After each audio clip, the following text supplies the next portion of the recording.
Shortly before the U.S. entered World War II, Dodge supplied the military with a line of pickups internally codenamed WC, those letters designating the year 1941 and the half-ton payload rating. From 1941 to 1945 Dodge built more than 250,000 of them, and even though WC came to refer to the weapons carrier body style, the WC range served in 38 different configurations from pickup trucks to ambulances to six-wheeled personnel and weapons haulers. The story is that soldiers returning from active duty badgered Dodge for a civilian version of that indefatigable warhorse, so Dodge responded with the Power Wagon in 1946.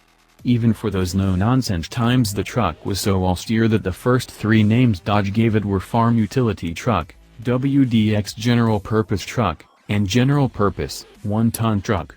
Power Wagon was the fourth choice, not finalized until just before it went on sale.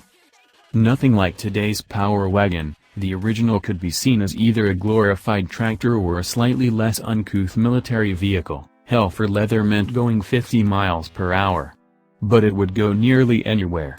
The civilian version was still built like it had to survive, well, a world war, power takeoffs, PTOs, ran all manner of ancillaries, multiplicative gear ratios helped it produce enough torque to make an earthquake envious. Said to be the first civilian 4x4 truck made in America, any organization that needed a simple, sturdy mechanized draft animal knew it needed a Power Wagon. If that history, the aura of war, and the ruthless functionality attract you but the mean comforts and 70-year-old manners don't, then you need to get in touch with Legacy Classic Trucks. The Jackson Hole, Wyoming, restorer retains every ounce of the Power Wagon's orchard work aptitude, decorated with present-day amenities and the best components. Each job starts with having to find a usable donor. The city of Breckenridge, Colorado, bought the red truck in our gallery in 1947 and used it as a snowplow for the next 30 years. In 1977 a log home builder bought it from the city and used it for another decade as a company hauler. That's the kind of grueling longevity that lets Ram put a 5-figure premium on the 2,500 Power Wagon pickup it sells today.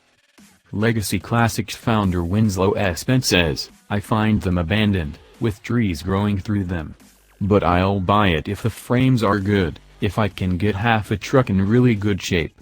After he's removed the flora and dragged it from its resting place, he overhauls his finds with the exactitude we've gotten to know from other restorers like Icon's Jonathan Ward and even Singer Vehicle Design. The frame-off restoration begins by sandblasting and boxing the ladder beams, which were C-section forward of the bed. After that, Winslow says they save whatever they can, but any necessary body work is refabricated, and all of that works is done in the U.S. Legacy makes new steel bodies, fenders, and running boards, while the beds are made in Detroit. The cockpit comes in regular, extended, and double cab configurations. The regular cab presents the classic look but gets a 9-foot bed, a foot longer than on the original. The extended cab gets a 14-inch extension, which means splicing in the ribbed roof panel from a Chevrolet Avalanche overhead and the curved windows from a 50s-era Chevy truck for blind spot visibility.